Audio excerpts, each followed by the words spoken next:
Hello, Mother! Need ko ng 7 kilong liempo bukas at 7 kilong pork chop at 7 kilong netong manok. Magbayad ka muna ng utang mo sa akin, ha?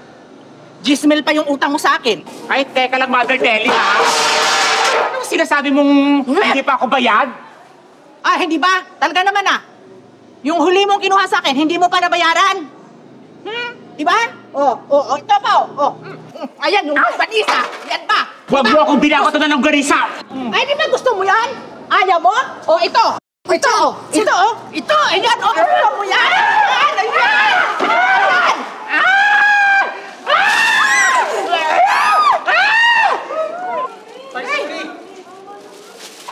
Binigay ko na yung pera kay Gina noong isang araw pa. Kasabay ko ng bahay si Mengay, kaya tigilan mo na ang pagpapasa sa akin ng karne. Hayop ka!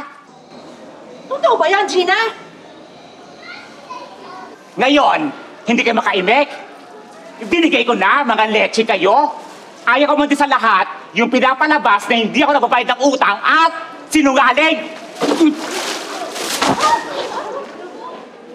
Ay naku, Chang. Basta mag-propose si Chito. Agad-agad. Papakasalan ko siya. Bibigyan kita ng apo. Talaga lang, ha? Sino naman ang gustong magpakasal sa isang sinungaling? Naku, Boom. Tigilan mo kami, ha? Wala ako sa mood makipagtalo.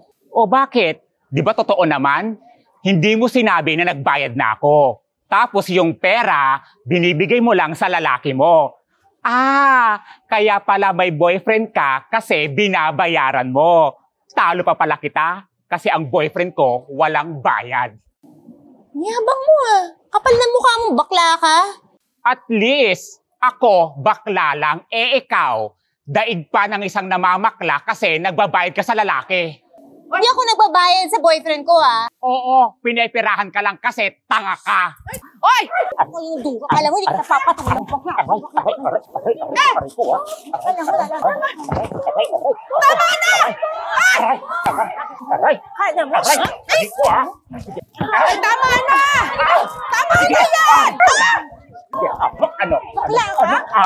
Bakla mo nga mo! Hindi ka makakawala ko! Tama na nga yan!